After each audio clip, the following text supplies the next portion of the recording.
subhana man yusabbihu ar-ra'du bihamdihi wal malaikatu min khifatihi wa huwa ala kulli shay'in qadirun nga wax nak salaafa ñetti yoon kon bo bëgg yàlla musal la ci dënn ak melxat fexel ba wax ñaan gi ñetti yoon loolu itam di mat naa jàpp bu baax a baax ndax melxat ak dënn lu ci nekk ab jaam mën na caa loroo mu ne nag su dee melxatee ka dënn da ngay wax ñaan gi ñetti yoon rek subhana man yusabbihu ar-ra'du bihamdihi wal malaikatu min khifatihi wa huwa ala kulli shay'in qadirun talatan mooy yetti yoon nga koy wax kon bu dee melxati mbaa muy dënnu rek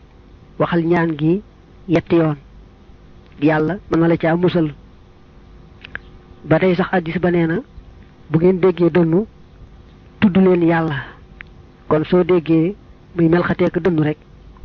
saye boo tudd yàlla te baril ko yàlla mën na la caa musal yonent bi nee na woon bu ngeen déggee muy dënnu da ngeen daal tudd yàlla ndax ku tudd yàlla rek dënnu bi du la laal ba tey mu ne boo farloo ci boo déggee keneen tisli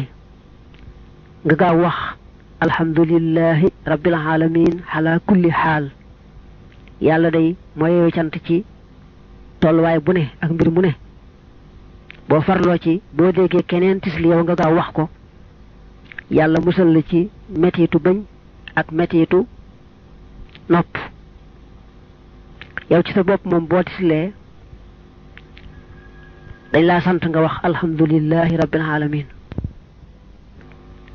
li muy wax fi nag mooy yow ci sa bopp tisli woo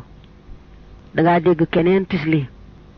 yow nag nga gaaw sant yàlla ne alhamdulillahi rabbil alamin ala kulli xaal